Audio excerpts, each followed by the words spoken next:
મિત્રો, આજની સવારની પ્રેમી સલામ જય મસીહ કી.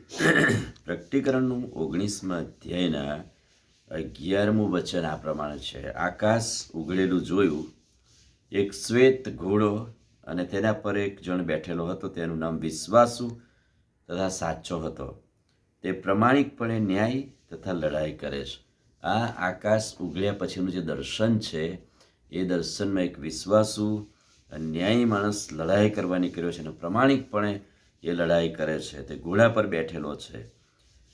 પ્રકટીકરણના 6થા અધ્યાયમાં પણ સફેદ ઘોડા પર બેઠેલાનું વર્ણન છે. અને આ ઘોડે સવાર, તેના હાથમાં ધનુષ્ય અને માથા ઉપર મુંગટ હતો.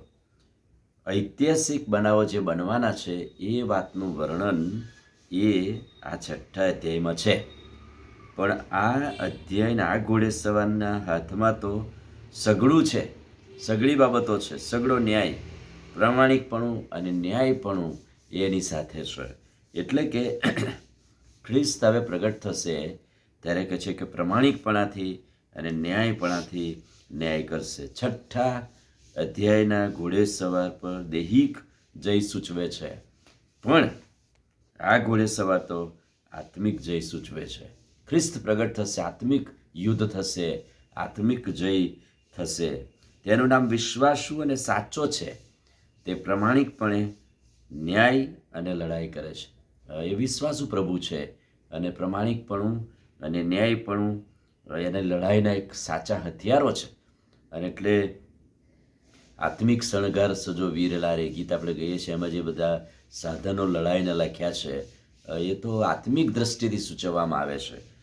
બહુ ન્યાય અને પ્રમાણિકપણાથી આત્મિક યુદ્ધ છે બતાવવામાં આવે છે. યશાયા પ્રબોધક 11મું અધ્યાયને 4થું વચન તમે જોજો. યશાયા 11:4 શું કહે છે? ન્યાયપણાથી તે નિરાધારનો ઇન્સાફ કરશે, નિષ્પક્ષપાતપણે તે દેશના દિનોના લાભમાં યથાર્થ નિર્ણય કરશે, અને પોતાની મોંની સોટીથી તે જુલ્મીને મારશે. મોંથી જુલ્મીથી મારશે એટલે ન્યાય કરશે. તે પોતાના હોઠોના શ્વાસથી દુષ્ટોનો સંહાર કરશે.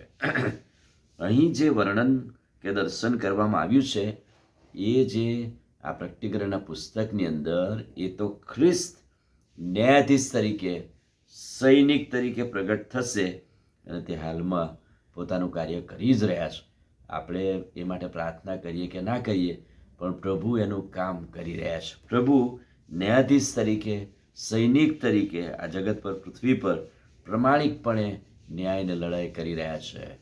આપણે તો કેવળ એના શાંતિના, સલામતીના એક ભાગ સ્વરૂપે જીવીએ છીએ. અને એટલે પ્રભુ કહે છે કે પ્રમાણિકપણે ન્યાયને લડાઈ કરશે. શ્વેત ઘોડો, તેના પર બેઠેલો, તેનું નામ વિશ્વાસુ અને સાચો. સફેદ ઘોડો અને એની પર બેઠેલાનું નામ સાચો, સત્ય અને વિશ્વાસુ પ્રભુ, કે જે પ્રમાણિકપણે અને ન્યાયથી લડાઈ કરે છે. અને પ્રભુ એ પ્રગટ થનાર ઈશ્વર, સત્ય ઈશ્વર પ્રગટ થનારા છે. એ આ પ્રકટીકરણના પુસ્તકમાં વર્ણન કરવામાં આવેલું છે.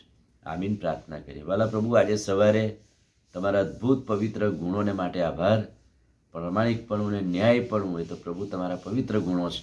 સત્ય અને વિશ્વાસુ એ તો તમારું નામ છે પ્રભુ.